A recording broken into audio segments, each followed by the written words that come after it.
Hello, আসসালামু আলাইকুম। আমি আপনাদেরকে তৈরি করে দেখাবো চিকেন শাসলিক। কীভাবে বাসায় তৈরি করবেন রেস্টুরেন্টের স্বাদে। আমি কতগুলো চিকেন নিয়ে নিচ্ছি, এখানে কিউব করে কেটে ধুয়ে পানি ঝরিয়ে নিয়েছি। দিয়ে দিচ্ছি লবণ, আর দিয়ে দিচ্ছি একটু রসুন বাটা 1 চামচ আদা বাটা, দিয়ে দিচ্ছি গোলমরিচের গুঁড়ো, দিয়ে দিচ্ছি লাল মরিচের গুঁড়ো, দিয়ে দিচ্ছি জিরা এবং 2 চামচ টমেটো সস, 1 চামচ চিলি ফ্লেক্স, দিয়ে দেব একটু তেল, 1 স্লাইস লেবু চিপে দিলে টেস্টটা ভালো আসে। দিয়ে দিচ্ছি একটু, আপনারা দেবেন স্প্রাইট অথবা কোল্ড ড্রিঙ্কস যার মধ্যে চিনি কম থাকে। আমি দিয়ে দিচ্ছি এখানে অল্প পরিমাণে দিবেন এই কোল্ড ড্রিঙ্কসটা।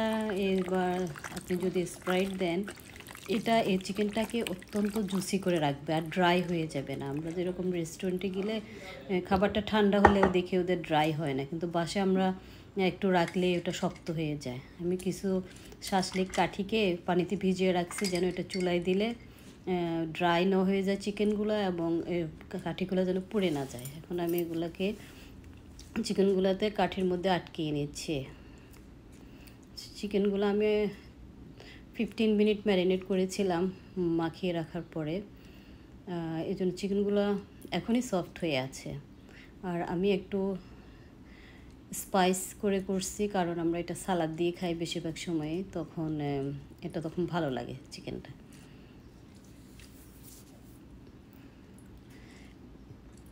চেষ্টা করবেন চিকেনটাকে একটু টাইট করে দিতে, তাহলে ওটা জুসিনেসটা থাকে। যদি এটা লুজ হয়ে যায় তাহলে আলাদা আলাদা ড্রাই হয়ে যায়। এটা আমি এক এক করে সবগুলা কাঠিতে ঢুকিয়ে নিলাম। এখন আমি একটা গ্রিল ফ্রাই প্যানে দিব এটা। এখানে আমি একটু তেল দিয়ে নিয়েছি, আর ফ্রাই প্যানের তেলটা মোটামুটি একটু অনেকটা বেশ ভালো গরম হলে দেখেন ধোয়া উঠতেছে, তখনই চিকেনগুলো এক এক করে দিয়ে দেবেন। চিকেনগুলো দেওয়ার সাথে সাথে দেখেন ধোয়া দিয়ে হচ্ছে। আর এই অ্যাঙ্গেলে দিবেন, যে ফ্রাই প্যানের যে দাগগুলো আছে এটার অপোজিট অ্যাঙ্গেলে দিলে চিকেনটা দাগ লাগটা সুন্দর মতো লাগে, কালারটা ভালো আসে, আর চিকেনটা খুব একটা ড্রাই হয়ে যায় না। মোটামুটি হাই হিটেই রাখবো চিকেনটাকে। এই হিট হয়ে গেলে আমি হিটটাকে উঠিয়ে দিচ্ছি। এখন দেখুন খুব সুন্দর একটা কালার আসছে, প্রত্যেকটা একটা পিঠে সুন্দর একটা কালার আসছে, আর একটা পিঠ দিয়ে দিন। এখন স্টিল আমি হাই হিটে রাখছি এটাকে। এখন আঁচটা যেন একটু বেশি থাকে প্রথম দিকে আঁচটা কম হলে পানি বের হয়ে জুসিনেসটা চলে যাবে।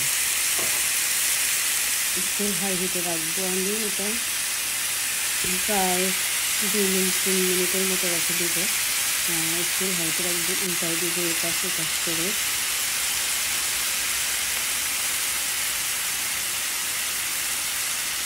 খুব সুন্দর একটা স্মেল বের হচ্ছে এখনই। আর চিকেনটাকে এখন আরেক সাইডটাই উঠিয়ে দিচ্ছি, সুন্দর একটা কালার আসছে। চিকেনগুলো খুব ব্যবহার করে হয়ে গেছে ভিতরের সাইডটা। এখন আমি চুলা একটু কমিয়ে দিলাম। এখন আমি দুটো ক্যাপসিকাম দুটো কালারের কেটে এটা পাশে দিয়ে আমি ঢেকে দেবো, কারণ ক্যাপসিকামের যে স্মেলটা, সুন্দর কাঁচা মরিচের যে স্মেলটা, এটা আসবে চিকেনের মধ্যে। ঢেকে দিলে এই স্মেলটা চিকেনের মধ্যে ঢুকবে। আমার চিকেনটা অলমোস্ট সিদ্ধ হয়ে গেছে। এখন আমি এটাকে এক সাইড করে রাখবো। চিকেনগুলোর এক সাইড করে রেখে এখন আমি দেখাবো কীভাবে একদম স্মোকি ফ্লেভারটা আনবেন চিকেনের মধ্যে। একটা কয়লার বাটি নিয়ে আমি পাশের চুলে একটা কয়লা গরম করে দিয়েছি। কয়লার উপরে একটু বাটার দিয়ে আমি এখানে বসিয়ে দিচ্ছি। এটার যে স্মোক, বাটার দিলে হয়েছে কি স্মোকটা বেশি হবে, কয়লাটা অনেকক্ষণ থাকবে। আমি ঢেকে দিব, আর কয়লার স্মোকটা পুরো চিকেনের মধ্যে ঢুকবে। একটা একদম আপনি যখন বাইরে কয়লার চুলায় তান্দুরি চিকেন করেন সে স্মেলের মতো হবে একদম। দেখেন কীভাবে ধোঁয়াগুলো বের হচ্ছে। প্রায় 15 সেকেন্ড রাখলেই হয়ে যাবে, ধোয়া এনাফ হয়ে যায়।